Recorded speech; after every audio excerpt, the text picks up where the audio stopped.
Hello, for those of you who are curious, I'm also going to be reading the book of Enoch in the Apocrypha.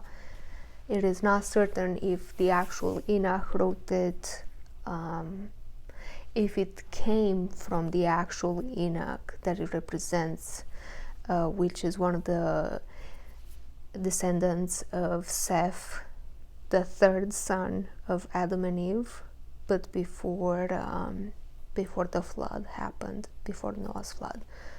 So it is possible that this is a recollection of teachings that came from Enoch and were passed down from generation through generation through verbal teachings, but it might be completely made up, or it might have some sort of truth in it, or it might be entirely truth. I'm not sure, but it is a fascinating piece of literature, and I think it's worth reading, at least for entertainment, if nothing else. So the introduction here on Enoch says, the book of Enoch, also called First Enoch, because there are 3 different books by Enoch, is an ancient Jewish religious work ascribed by tradition to Enoch, the great-grandfather of Noah. Enoch contains unique material on the origins of supernatural demons and giants, why some angels fell from heaven, an explanation of why the great flood was morally necessary, and prophetic exposition of the 1,000-year reign of the Messiah. It is wholly extant only in the Ge'ez language, I don't know how to pronounce that, with Aramaic fragments from the Dead Sea Scrolls and a few Greek and Latin fragments. And then we have Jude 1 verses 14 and 15 containing a direct quote of Enoch chapter 1 verse 9 and 60 verse 8. Enoch is composed of 5 different sections. So section 1 is called the Book of the Watchers, and the Watchers refers to the angels who were supposed to kind of watch humans, but they ended up becoming fallen angels. So, chapter 1, Book of Enoch, First Enoch. The words of the blessing of Enoch, with which he blessed the elect and righteous, who will be living in the day of tribulation, when all the wicked and godless are to be removed. And he took up his parable and spoke, Enoch, a righteous man, whose eyes were opened by God, saw the vision of the Holy One in the heavens, which the angels showed me, and from them I heard everything, and from them I understood as I saw, but not for this generation, but for the remote one which is to come. Concerning the elect, I spoke and took up my parable concerning them. The Holy Great One will come out from his dwelling, and the eternal God will tread upon the earth, even on Mount Sinai, and appear from his camp, and appear in the strength of his might from the heaven of heavens. And all will be smitten with fear, and the watchers will quake, and great fear and trembling will seize them unto the ends of the earth. And the high mountains will be shaken, and the high hills will be made low, and will melt like wax before the flame, and the earth will be wholly rent in sunder, and all that is upon the earth will perish, and there will be a judgment upon all men. But with the righteous he will make peace, and will protect the elect, and mercy will be upon them, and they will all belong to God, and they will be prospered, and they will all be blessed. And he will help them all, and light will appear unto them, and he will make peace with them. And behold, he comes with tens of thousands of his holy ones to execute judgment upon all, and to destroy all the ungodly, and to convict all flesh of all the works of their ungodliness which they have ungodly committed, and of all the hard things with which ungodly sinners have spoken against him. Okay, that was chapter 1.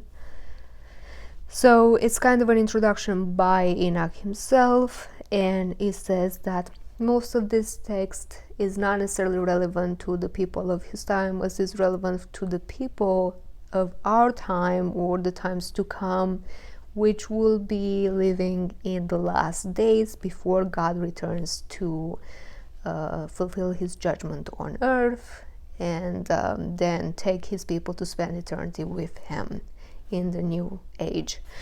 So he he describes that and grabs our attention, and then says that there will be judgment on earth and that the fallen angels are terrified of that. So now we move on to chapter 2. Observe you everything that takes place in the heaven, how they do not change their orbits, and the luminaries which are in the heaven, how they all rise and set in order, each in its season, and transgress not against their appointed order. Behold you the earth, and give heed to the things which take place upon it from first to last, how steadfast they are, how none of the things upon earth change, but all the works of God appear to you. Behold the summer and the winter, how the whole earth is filled with water, and clouds and dew and rain lie upon it. Chapter 3. Observe and see how in the winter all the trees seem as though they had withered and shed all their leaves, except 14 trees, which do not lose their foliage, but retain the old foliage from 2 to 3 years until the new comes. Chapter 4. And again observe you the days of summer, how the sun is above the earth, over against it. And you seek shade and shelter by reason of the heat of the sun, and the earth also burns with growing heat, and so you cannot tread on the earth or on a rock by reason of its heat. Chapter 5. Observe you how the trees cover themselves with green leaves and bear fruit. For what reason give you heed, and know with regard to all his works, and recognize how he that lives forever has made them so. And all his works go on like this from year to year forever, and all the tasks which they accomplish for him, and their tasks change not, but according as God has ordained, so it is done. And behold how the sea and the rivers in like manner accomplish and change not their tasks from his commandments. But you have not been steadfast, nor done the commandments of the Lord, but you have turned away and spoken proud and hard words with your impure mouths against his greatness. O you hard-hearted, you will find no peace. Therefore you will execrate your days, and the years of your life will perish, and the years of your destruction will be multiplied in eternal execration, and you will find no mercy.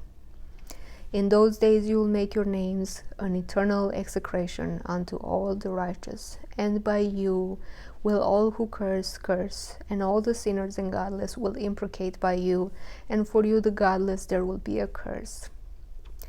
And all the righteous will rejoice, and there will be forgiveness of sins, and every mercy and peace and forbearance. There will be salvation unto them, a godly light. And for all of you sinners there will be no salvation, but on you all will abide the curse. But for the elect there will be light and joy and peace, and they will inherit the earth. And then there will be bestowed upon the elect wisdom, and they will all live and never again sin, either through ungodliness or through pride. But they who are wise will be humble, and they will not again transgress, nor will they sin all the days of their life, nor will they die of the divine anger or wrath, but they will complete the number of the days of their life. And their lives will be increased in peace, and the years of their joy will be multiplied in eternal gladness and peace all the days of their life.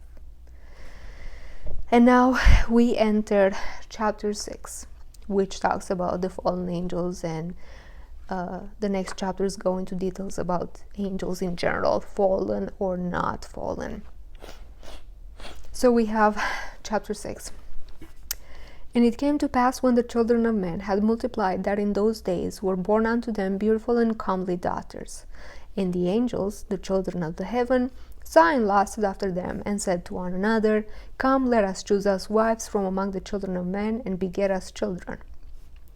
And Semiaza, who was their leader, said unto them, I fear you will not indeed agree to do this deed, and I alone will have to pay the penalty of a great sin, which they were aware of. And they all answered him and said, Let us all swear an oath, and all bind ourselves by mutual imprecations, not to abandon this plan, but to do this thing. Never make oaths. Then swore they all together, and bound themselves by mutual imprecations upon it. And they were in all 200 fallen angels, who descended in the days of Jared on the summit of Mount Hermon. And they called it Mount Hermon, because they had sworn and bound themselves by mutual imprecations upon it. And these are the names of their leaders, the leaders of the fallen angels. Semlazaz, their leader. Araklba, Ramil, Kokablel, Tamlel, Ramlel, Danel, Ezekiel, Barakiyal, I don't know how to say that, Asael, Armaros, Batarel, Ananel, Zakiel, Samsapel, Satarel, Turel, Jomiael, Sariel. These are their chiefs of tens. Okay, so there were 200 angels, and they were leaders of dozens of angels, of each dozen. Okay, chapter 7. And all the others together with them took unto themselves wives, and each chose for himself one. And they began to go in unto them, and to defile themselves with them. And they taught them charms, and enchantments, and the cutting of roots, and made them acquainted with plants. And they became pregnant, and they bare great giants, whose height was 3,000 years, who consumed all the acquisitions of man. And when man could no longer sustain them, the giants turned against them and devoured mankind. And they began to sin against birds and beasts and reptiles and fish, and to devour one another's flesh and drink the blood. Then the earth laid accusation against the lawless ones. So the fallen angels came to earth, had children with human females, and those children were giants, were evil, were not following rules, and committed a lot of crimes. So what happened is that they ate all the food that humans had, and then when there was no more food left, they started eating humans and everything they could find. They started eating each other and killing each other. So it was a mess. It was horrible. Now, it says here that the height of these giants when they were grown was 3,000 years. And if I'm not wrong, my calculations, unless I misunderstand what an eel is, an L, E-L-L, whatever that is, my findings say it's 45 inches. So if I convert that to 3,000 years, it would be 3,429 meters, or 2.13 miles. So these giants grew to be 2 miles tall. That's insane. But this is what it says here, unless, once again, I have the wrong measurement for the eel or L, whatever it's named. But 3,500 meters, or 2 miles tall. That would explain a lot of things throughout history that we cannot explain. People are consistently looking for giants.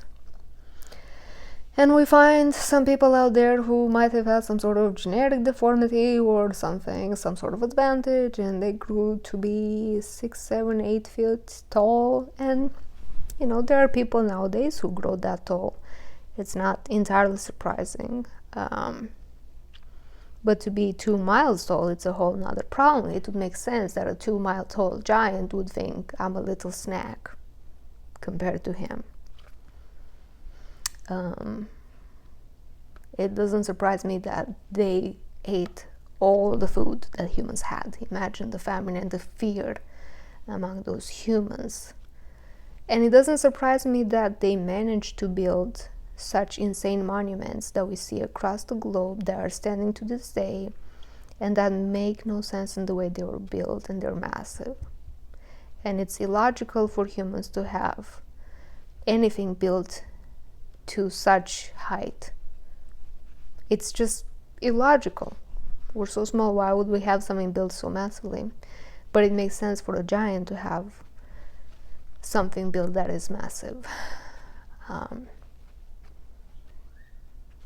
There are a lot of constructions across the globe that would only make sense if this was factual. But is it factual? I don't know. But it's one thing to say giants were 20 feet tall. It's another to say they were 2 miles tall. It's a whole nother statement. But that's that, and it's also saying that they were drinking blood. blood is not something you're supposed to drink or eat. It's hated by God, it's sinful.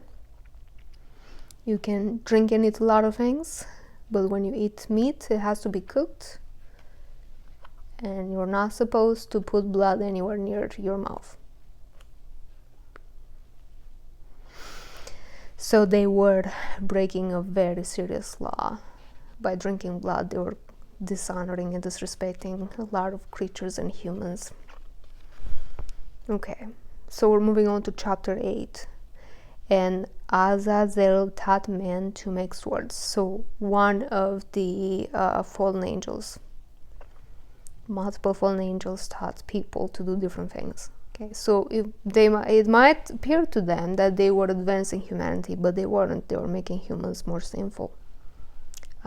So it says, and Azazel taught men to make swords and knives and shields and breastplates, and made known to them the metals of the earth and the art of working them, and bracelets and ornaments, and the use of antimony and the beautifying of the eyelids, and all kinds of costly stone and all coloring tinctures. And there arose much godlessness, and they committed fornication, and they were led astray and became corrupt in all their ways. Semiaza taught enchantments and root cuttings. Armaros, the resolving of enchantments. Barakiel taught astrology.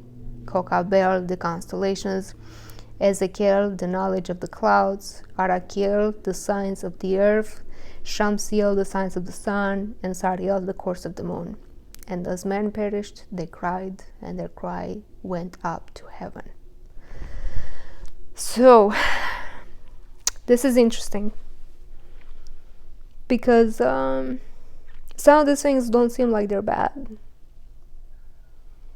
but in a way they also rushed the advancement of humanity beyond its maturation, to the point that it was too much too soon for them. They didn't have the wisdom on how to use all this information. And it caused a lot of sin among humans, but it also caused a lot of suffering. So people learn how to make weapons and use metals. People learn how to make themselves beautiful, jewelries, makeup. They learn how to engage in sexual immorality. They didn't care about God anymore, how to do all kinds of simple things that are dishonoring God. They were corrupt, and they learned magic. They learned magic, witchcraft.